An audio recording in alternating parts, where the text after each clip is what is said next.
हमारे बीच में उपस्थित पत्रकारगण,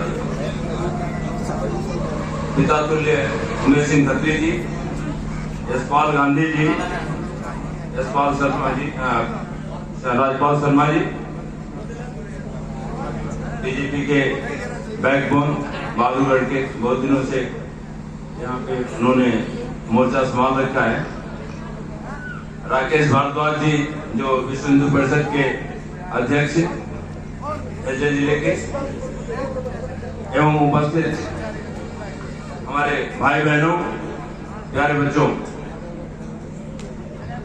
गौ को गौ माता क्यों कहते हैं, ये लोगों को, बहुत सारे लोगों को पता नहीं है।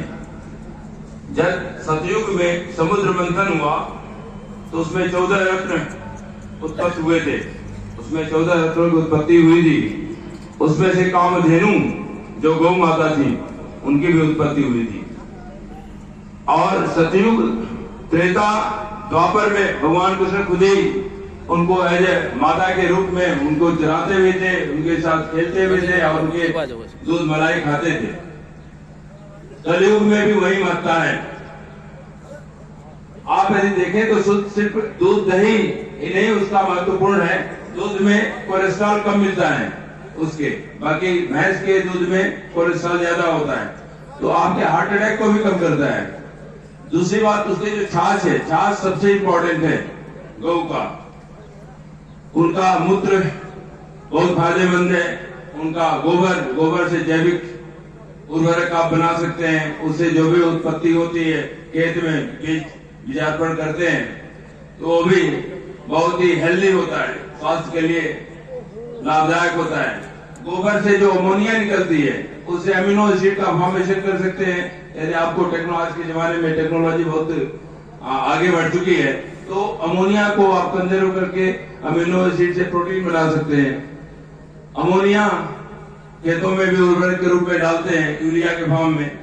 तो उसका हर चीज बाल से लगा के सींग से और जितना प्रोडक्शन, हर चीज का उपयोगिता है, इसलिए गौ माता है।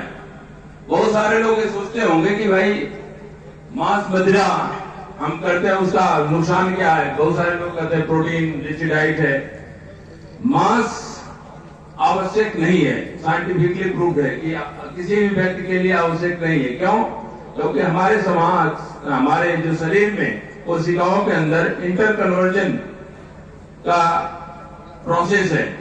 Glycolysis, Krebs cycle, glycogenolysis, glycogenolysis, urea cycle, ये सारे के सारे जो उनके चेन के कहीं न कहीं जो इंटर कन्वर्जन है, वहां से फैट से प्रोटीन बनती है, कार्बोहाइड्रेट से फैट बनता है, फैट से ही प्रोटीन, जिसकी आवश्यकता जितनी होती है वैसे कन्वर्ट हो जाता है।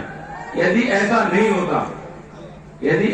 होता तो हाथी सिर्फ स्टार्च खाती है, हाथी स्टार्च खाती है, लेकिन उसको काटो तो पूरा प्रोटीन मिलता है, मांस मिलता है। हिरन सिर्फ वीट्स खाता है, घास फूस खाता है, लेकिन उसको भी काटो तो मिलेगा मांस। तो इसलिए मांस मदिरा बिल्कुल ही आवश्यकता नहीं है हमारे शरीर के लिए।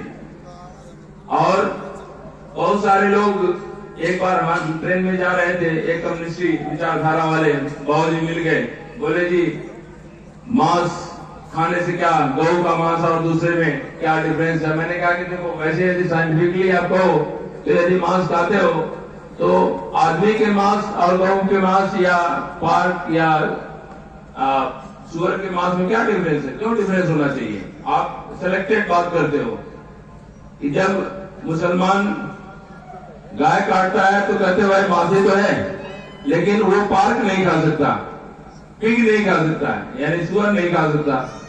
तो भाई यदि अब साइंटिफिक प्रूव्ड है, कोई भी मांस खाओ, फिर अपने घर में जो आदमी मरता है उसको भी काट के खा सकते हो। मांस तो मांस है, आदमी का हो या किसी का हो।